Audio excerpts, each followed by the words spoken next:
tummy troubles, disappearing broccoli, and meat so raw it might as well be mooing. Air fryers are basically magic, but a couple of common mistakes could spell culinary catastrophe in your kitchen. How often do you think you should be cleaning your air fryer? Daily? Weekly? Monthly? Whenever you get around to it? A quick search on the internet produces incredibly mixed results. Reputable sources like Food Network state that it's not entirely necessary to deep clean your cooker after every fry session, and that it really depends on how much buildup or food debris is hanging out inside. On the other hand, Consumer Reports claims it's an absolute no-no to put off cleaning the entire air fryer after each use, or else it will be a complete nightmare to clean the next time. All in all, the consensus is that cleaning your air fryer more often than not is a good practice to keep. Yes, it'll take some extra time in the kitchen, but the benefits are well worth it. Frequently cleaning your air fryer not only helps to extend its life, but also keeps it from developing questionable smells, according to Insider. It also eliminates any chance that those remaining crumbs will catch on fire the next time you're using your air fryer. Just like any appliance, and machinery in general, maintenance and cleaning are key. You wouldn't run your car without oil, right?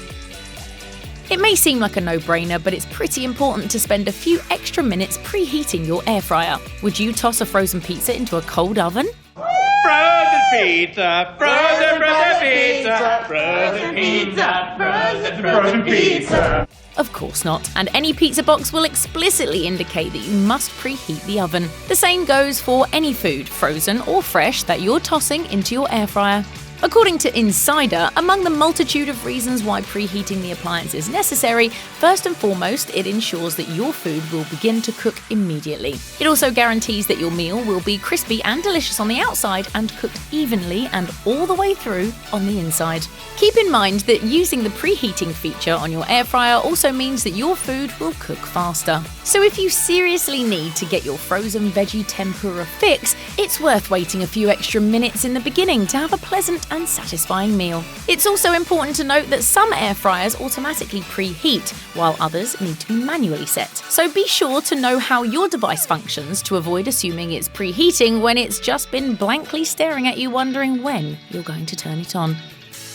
While most frozen foods come with cooking instructions, they're normally not geared toward the newfangled air frying method. You'll typically read about frying, sautéing, baking, or good old-fashioned arterial clogging deep fry. The norm will probably soon change though, because air fryer sales have increased by 76% since January 2020, according to the market research group NPD. With limited heating instructions, the fact that no two air fryers are the same makes it even trickier to determine exactly how to prepare your favourite frozen foods. Temperature settings and capacity are two major variables that will greatly affect your success rate. Air fryers come with user manuals and sometimes include handy little recipe books too. Consequently, it's best to follow the basic guidelines that are provided with your particular air fryer. If you've somehow misplaced your manual, search the wonderful World Wide Web for the manual that goes with your particular air fryer instead of playing a guessing game. If that sounds like too much work, the general rule of thumb is to start cooking at 350 degrees Fahrenheit. When in doubt,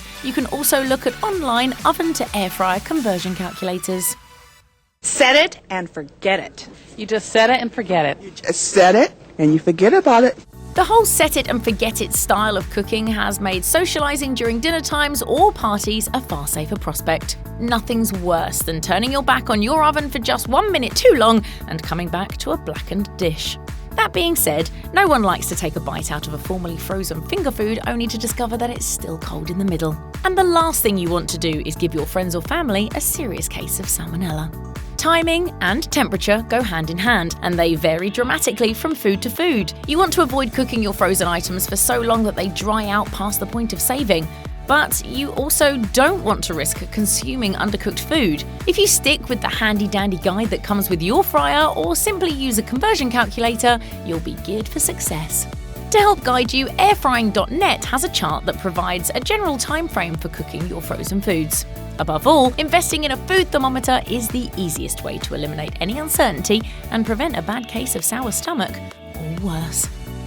If the recipe calls for it, or you just need some extra crisp in your frozen food fry fest, there are a few factors to keep in mind when it comes to the addition of oil. First, you're going to want to use an oil that has a neutral flavour, but you're also going to want to make sure that it has a high smoke point, also known as the burning point. These types of oils hold up well for high heat cooking and won't easily burn. Refined avocado oil, safflower oil, light or refined olive oil, or soybean oil are all good options to use in air fryers and for cooking frozen goodies. Alternatively, you might simply be using too much oil. One of the reasons air fryers are so darn amazing is that they're great at cutting back on excess fat and grease. When compared to deep frying or similar hot oil cooking, using an air fryer can cut fat by up to 75%, as reported by Healthline. Interestingly enough, the appliance wasn't originally intended to be crowned the countertop kitchen cook-all king. The New York Times reports that air fryers were merely created to make crispy fries at home. Even though their name implies it,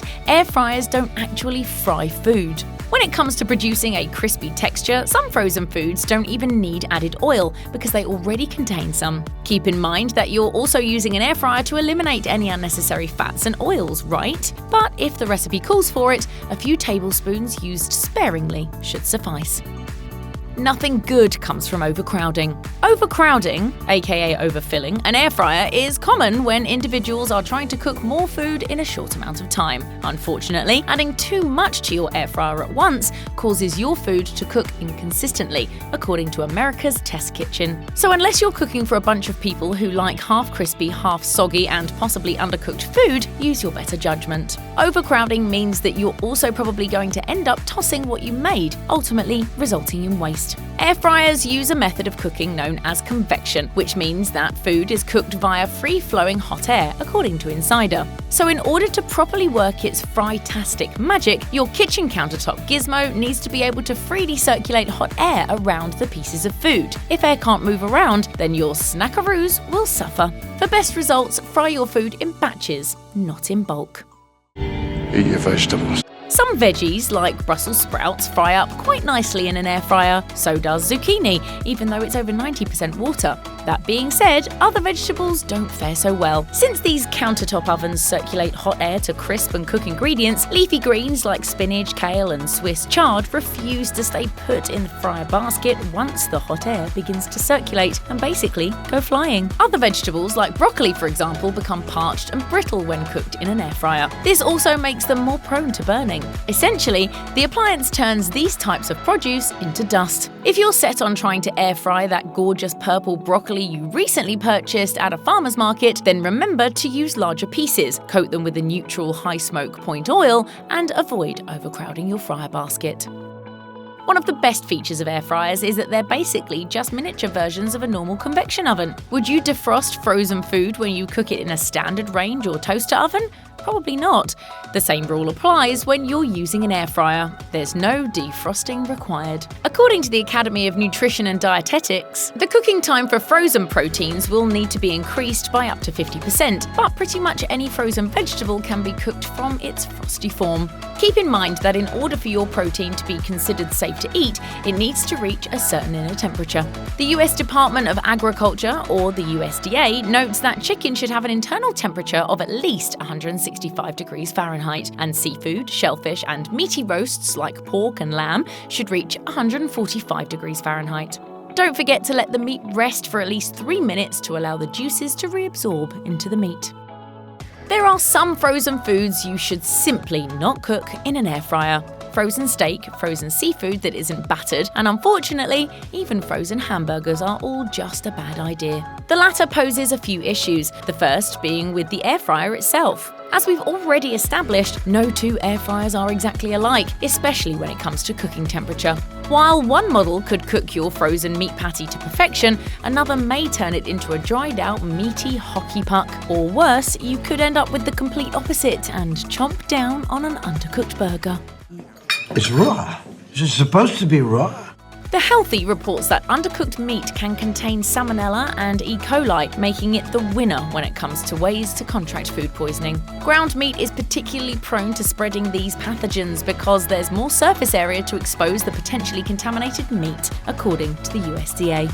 Keep it simple and just don't attempt to cook a frozen hamburger in your fryer. If you're craving a juicy burger, take the time to do it right and stick to grilling, pan frying or broiling it. Treat yourself, just not to a case of food poisoning.